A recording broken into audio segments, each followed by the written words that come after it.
इस वीडियो में हम लोग एक सैलरी क्लासिफिकेशन मॉडल बनाएंगे यूजिंग रैंडम फॉरेस्ट क्लासीफायर। अगर तुमको रैंडम फॉरेस्ट क्लासीफायर नहीं पता है, ये बेसिकली एक एनसेम्बल मॉडल है डिसीजन ट्रीज़ का। एंड ये बहुत ही अच्छा मॉडल है अगर तुम एक कॉम्प्लेक्स डेटा सेट्स के ऊपर तुम काम कर रहे होगे। हम लोग ये वाला डेटा सेट यूज़ करेंगे, adult salary.csv। ये देख सकते हो तुम यहाँ पे एज, जेंडर, वर्किंग क्लास, ये सभी लेबल्स हैं एंड इतने सारे data set. So let's get started. मैं अभी यहाँ पे एक वर्चुअल एनवायरनमेंट एक्टिवेट कर रहा हूँ सो दैट हम लोग पाइथन यहाँ पे डायरेक्टली यूज़ कर सकते हैं विद मशीन लर्निंग लाइब्रेरी जो मैंने प्री इंस्टॉल करके रखा है इस सिस्टम पे। Okay, my bad. ठीक है, हम लोग का वर्चुअल एनवायरनमेंट एक्टिवेट हो चुका है। अभी हम लोग नोटबुक लाइक जुपिटर नोटबुक को स्टार्ट करेंगे।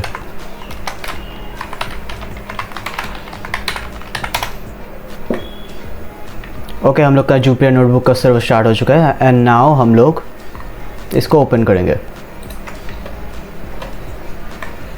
जैसे तुम देख सकते हो जुपिटर हम लोग को स्टार्ट हो चुका है। नाउ हम लोग एक नया प्रोजेक्ट बनाएंगे जिसका नाम रखेंगे हम लोग सैलरी क्लासिफिकेशन। ओके, नाउ हम लोग इंपोर्ट कर देंगे pandas as pd, import numpy as np, cborn as sns, import matplotlib.pyplot as plt। ठीक है, इसके बाद हम लोग डेटा फ्रेम लोड करेंगे। फॉर सम रीज़न मेरे सिस्टम पे जो डेटा सेट था उसको वो मैं लोड नहीं कर पा रहा हूँ, सो मैं गिटहब से मैं इसको उठा रहा हूँ।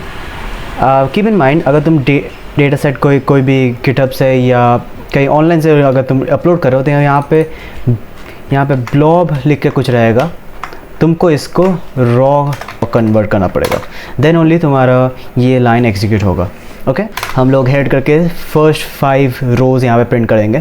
तुम देख सकते हो यहाँ पे age, gender, working class, education, marital status, occupation, relationship, race, native country, income, सब कुछ है यहाँ पे। हम लोग को ये सारे कॉलम्स यूज़ करके ये प्रेडिक्ट करना है, ये क्लासीफाई करना है। तो यहाँ पे देख सकते हो यहाँ पे क्वेश्चन मार्क्स है, इसका मतलब सिंपली यही है कि यहाँ पे डेटा कोई अवेलेबल नहीं है। सो नाउ हम लोग को क्या करना होगा, हम लोग को ये क्वेश्चन मार्क्स को रिमूव करके हम लोग को नल वैल्यूज चाहिए। सो हमको वही करना पड़ेगा। So let's do that. So remove करने के लिए हम लोग को क्या करना पड़ेगा is we will have to use df.replace। यहाँ पे था क्वेश्चन मार्क्स ऐसे, देन हम लोग को यूज़ करना पड़ेगा pd.na null values and then in place equals true। देख सकते हो ये नल वैल्यूज़ जहाँ पे था फीमेल, यहाँ पे वर्किंग क्लास में देखो क्वेश्चन मार्क है यहाँ पे एंड यहाँ पे नन वैल्यू है। तुम चेक भी कर सकते हो ऐसे df.isNull.sum। सो तुम यहाँ पे देख सकते हो इतने सारे नल वैल्यूज़ है, यहाँ पे 2799, यहाँ पे 2809 एंड इतने सारे नल वैल्यूज़ है। हम लोग को नल वैल्यूज़ रिमूव करना है तो लिटरली हम लोग को रोज़ रिमूव करना पड़ेगा। So we have to do that by df.df.dropNA। तो यहाँ पे प्रिंट करो df.shape। ओके, मैं तुमको पहले भी दिखा देता हूँ। यहाँ पे एक और रोल ला के df.shape। ओके, एक मिनट, हमको रीरन करना पड़ेगा। ओके, जैसे तुम यहाँ पे देख सकते हो रिमूव करने के पहले मेरे पास 48,842 रोज़ एंड 10 कॉलम्स थे एंड रिमूव करने के बाद मेरे पास 45,222 रोज़ ऑन 10 कॉलम्स। सो देख सकते हो तुम बहुत सारे रोज़ रिमूव हो चुके हैं। हम लोग इन्फो प्रिंट करते हैं एंड देखते हैं, देख सकते हो तुम यहाँ पे नॉन नल वैल्यूज़ है, ये इंट वैल्यू है एंड बाकी सभी स्ट्रिंग्स है। df.describe, तुम देख सकते हो यहाँ पे एज, ओके ओनली एज ही तो न्यूमेरिक वैल्यू था, सो इसलिए सिर्फ एज का वैल्यू हम लोग को मिला है। बट ओके, नेक्स्ट हम लोग एक ग्राफ प्रिंट करते हैं काउंट प्लॉट एंड ये होगा income data equals df। I think that's about it. हम लोग को एक्स एक्सिस में ये लाना था, एक्स एक्सिस में ये होगा इनकम एंड नाउ जैसे कि तुम यहाँ पे देख सकते हो, इतने सारे रोज़ में 50,000 से कम सैलरीज है, and around whatever that is, इतना 50,000 से ज़्यादा है। यहाँ पे कॉलम्स प्रिंट करते हैं। मैरिड स्टेटस एंड रिलेशनशिप ये रिडंडेंट है। मैरिड, स्पाउस जो भी यहाँ पे है, ये and wife basically the same thing है। यहाँ पे अगर कोई विडोड, यहाँ पे अनमैरिड, सेम चीज़ है। सो इस तरह की ये रिडंडेंट डेटा है। ये कॉलम को हम लोग को रिमूव करना पड़ेगा। df equals df dot draw married status. Keep in mind हम लोग को एक्सेस भी डिफाइन करना पड़ेगा ना। अगर हम लोग कॉलम्स को दोबारा प्रिंट करेंगे तो ये देख सकते हो तुम्हें, अभी मैरिड स्टेटस तभी नहीं है। बट नेक्स्ट हम लोग को क्या करना पड़ेगा, हम लोग को एनकोड करना पड़ेगा ये सब जो नॉन न्यूमेरिक वैल्यूज़, जो स्ट्रिंग वैल्यूज़ है, हम लोग को इसको न्यूमेरिक वैल्यूज़ में कन्वर्ट करना पड़ेगा। बिकॉज मशीन लर्निंग में हम लोग को न्यूमेरिक वैल्यू से ही हम लोग एक्चुअली में प्रेडिक्शंस एंड क्लासिफिकेशन सब करते हैं। सो सबसे पहले जो हम लोग करेंगे इज़ सी नेटिव कंट्रीज़। यहाँ पे यूनाइटेड स्टेट्स, तुमको देख के लग रहा होगा कि सभी यूनाइटेड स्टेट्स है, but it's not the case actually. अगर तो हम लोग प्रिंट करेंगे df dot df native country dot value counts। सो तुम देख सकते हो इतने सारे वैल्यूज, इतने सारे कंट्रीज है। Now the goal of encoding, तो हम लोग क्या करेंगे कि हम लोग इसको कम से कम रखेंगे इन कंट्रीज़ के ऊपर, हम लोग इसको रखेंगे एंड रेस्ट हम लोग अदर्स में इनकोड करेंगे। So let's just do that. कि हम लोग इसको पहले फ्रीक्वेंसी एक वेरिएबल इसको छोड़ देंगे, कर दिया। फिर हम लोग क्या करेंगे, is rare country equal to freq. Okay, इसके अंदर फ्रीक एक्चुअली ये freq less than let's say हम लोग इसको 100 कर देते हैं। Let's say 100 dot index. Okay, ये क्या करेगा कि जितने भी कंट्रीज हैं जिसके रोज 100 से ज़्यादा कम है, उनके इंडेक्सेस हम लोग को प्रोवाइड करेगा। रेयर कंट्री वेरिएबल उसमें उसको स्टोर कर देगा लिस्ट की तरह। ठीक है, एंड देन हम करेंगे df native country equals df native country dot replace rare country with, हम लोग क्या करेंगे इज अदर्स। तो क्या करने देते हैं, ठीक है। हम देख सकते हो उतना ज़्यादा, इतना बड़ा लिस्ट था, and now it's just so small. देख सकते हो यहाँ पे ऐसे हम लोग इसको प्रिंट करेंगे। एंड तुम यहाँ पे देख सकते हो कि सभी जैसे जेंडर्स में मेल वैल्यूज़ इतने हैं, फीमेल वैल्यूज़ इतने हैं, एंड यहाँ पे एजुकेशन में इतने सारे हैं, एंड ये सब।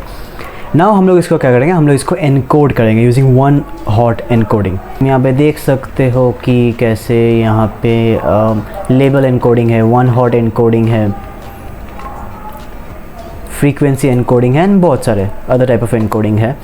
हम लोग यहाँ पे क्या करेंगे, हम लोग वन हॉट एनकोडिंग करेंगे। सो यहाँ पे क्या हो जाएगा कि bin 1 एंड bin 2 ऐसे दो न्यू कॉलम्स बन जाएंगे। वहाँ पे अगर पहला कंडीशन ट्रू है, वहाँ पे 1 वैल्यू रहेगा। ऐसे करके होता है। इनकोडिंग करने के लिए सबसे पहले हम लोग इनकम ड्रॉप कर देते हैं। इनकम क्योंकि हम लोग को y एक्सिस में जाएगा इनकम, एंड x में नहीं रहेगा। देन एनकोडिंग करने का फॉर्मेट कुछ इस तरीका है। यहाँ पे from scale and pre processing से हम लोग वन हॉट एनकोडर इंपोर्ट करेंगे, फिर इसको यूज़ करके ऐसे हम लोग इसको ड्रॉप करेंगे, एंड इस तरीके से वो एनकोडेड हो जाएगा। यहाँ पे हम लोग प्रिंट करके भी देख सकते हैं। ये देखो, जैसे यहाँ पे जेंडर जो एक कॉलम था, अगर रो का वैल्यू अगर मेल है तो यहाँ पे 1 रहेगा, फीमेल के लिए 0 ही हो जाता है। कुछ इस तरीके से यहाँ पे जितने भी वैल्यूज थे वो उसको 1 या 0 असाइन करके मल्टीपल कॉलम्स में डिवाइड कर दिया।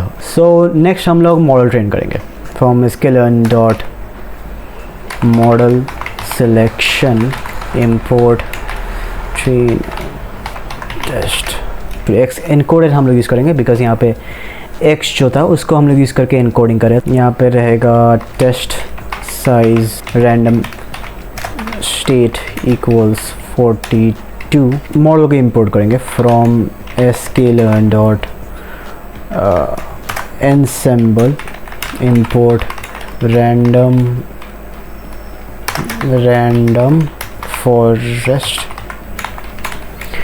Okay random. यहाँ पे जो वेरिएबल्स या जो हाइपर पैरामीटर्स रहता है, हम लोग यहाँ पे है एक है n estimators, max leaf nodes रहेगा अराउंड 16, n जॉब्स -1 सिंपली यही मीन करता है कि कंप्यूटर में जो भी प्रोसेसर्स है, जो भी कोर्स है, सभी कोर्स को यूज़ करके हम लोग को प्रेडिक्शन या मॉडल एक्चुअली वर्क करेगा। ये ठीक तुम यहाँ पे देख सकते हो कि ये सेट हो चुका है।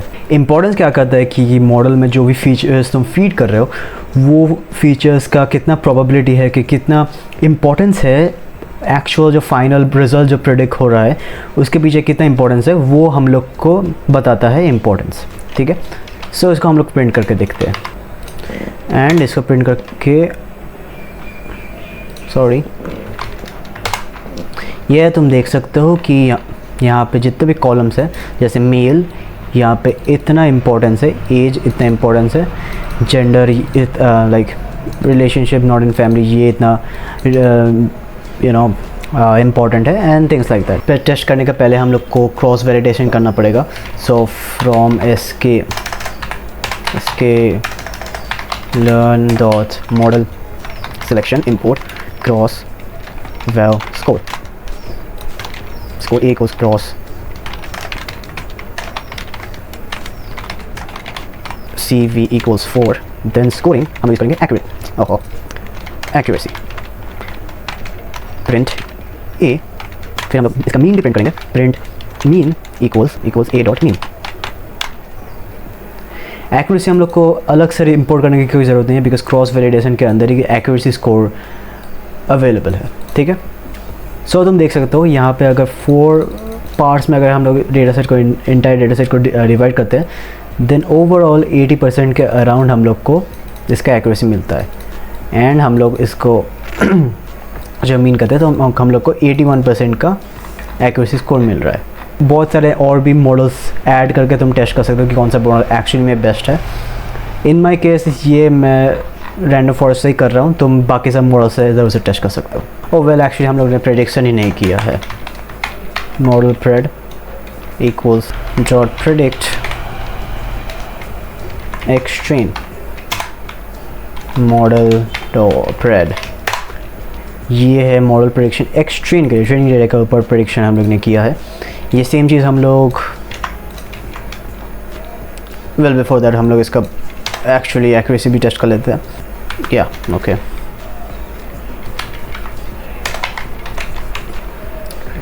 Accuracy score y train and x train, print accuracy, well accuracy equals accuracy sorry यहाँ पे मॉडल प्रेडिक्शन होगा। ओके, एंड हम लोग को मिल रहा है अराउंड 80%। ठीक है, नाउ हम लोग थ्रेड टेस्टिंग डेटा के ऊपर हम लोग प्रेडिक्शन करेंगे। ठीक है, एंड इसको मैं कॉपी कर लेता हूँ, यहाँ पे प्रिंट एक्यूरेसी टेस्ट यहाँ पे होगा y टेस्ट, यहाँ पे होगा मॉडल प्रेडिक्शन टेस्ट, एंड ये है अराउंड 81%। सो ट्रेनिंग डेटा में कम है एंड टेस्टिंग डेटा में बेटर परफॉर्म कर रहा है, but that's about it actually. So yeah ये हमारा प्रोजेक्ट कंप्लीट है। लाइक तुम अगर चाहते हो तो तुम डिफरेंट मॉडल्स के ऊपर ट्रेन कर सकते हो, तुम एक्चुअली बहुत सारे मॉडल्स साइमल्टेनियसली टेस्ट करके तुम एक्चुअली बेस्ट मॉडल डिटरमिन कर सकते हो। फॉर मी मैंने रैंडम फॉरेस्ट यूज़ किया है, एंड या that's about it guys. Next video में मिलेंगे।